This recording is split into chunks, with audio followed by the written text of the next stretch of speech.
बिहार के यूट्यूबर मनीष कश्यप ने गुरुवार को नई दिल्ली में अपनी मां के साथ बीजेपी की सदस्यता ले ली। अब वे पश्चिमी चंपारण से निर्दलीय लोकसभा चुनाव भी नहीं लड़ेंगे। बीजेपी सांसद मनोज तिवारी की मौजूदगी में उन्होंने पार्टी की सदस्यता ग्रहण की। मनोज तिवारी बुधवार को बिहार दौरे पर आए थे। इसी दौरान पटना से वे मनीष कश्यप को अपने साथ दिल्ली ले गए। यूट्यूबर को बीजेपी में शामिल कराने में मनोज तिवारी की प्रमुख भूमिका है। यह बात खुद मनीष कश्यप ने मीडिया को बताई। बीजेपी की सदस्यता ग्रहण करने के बाद मीडिया से बातचीत में मनीष कश्यप ने कहा कि वह कभी भाजपा के खिलाफ नहीं थे।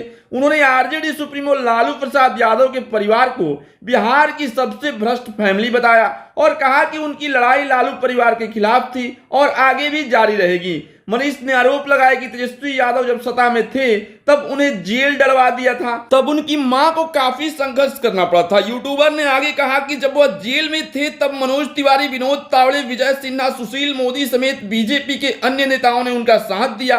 हाल ही में मनोज तिवारी ने उनकी मां से मनीष को बीजेपी में आने का ऑफर दिया।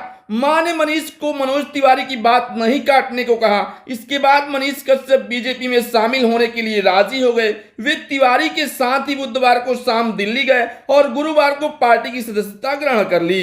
यूट्यूबर मनीष कश्यप ने बताया कि उनकी मां प्रधानमंत्री नरेंद्र मोदी की बहुत बड़ी फैन है। वे अक्सर प्रधानमंत्री मोदी के वीडियो देखती रहती है। मां ने उनसे कहा कि वह उन्हें मोदी के हाथ में सौंप रही है। जाओ और उनके नेतृत्व में देश को और मजबूत करो, राष्ट्र विरोधी लोगों का सच देश के सामने लाओ। मनीष कश्यप ने कहा कि वह दुनिया की सबसे बड़ी पार्टी में आ गए हैं। उनके पास कहने के लिए ज्यादा शब्द नहीं है। बीजेपी में शामिल होने के बाद मनीष कश्यप लोकसभा चुनाव नहीं लड़ेंगे। मनोज तिवारी ने कहा कि पार्टी में उनकी क्या भूमिका होगी यह भविष्य में तय किया जाएगा। बता दें कि यूट्यूबर पश्चिमी चंपारण से बीजेपी से टिकट की मांग कर रहे थे, मगर पार्टी ने मौजूदा सांसद संजय जायसवाल पर ही फिर से भरोसा जताया। इसके बाद मनीष कश्यप ने निर्दलीय ही इस सीट से चुनाव लड़ने का ऐलान कर दिया और क्षेत्र में प्रचार में भी जुट गए। अब बीजेपी ने उन्हें मनाकर अपने पाले में कर दिया है, तो इसका फायदा निश्चित रूप से उन्हें पश्चिमी चंपारण में होगा। फिलहाल इस बारे में आप अपनी राय प्रतिक्रिया कमेंट करें। मिलते हैं अगले वीडियो में, तब तक के लिए जय हिंद।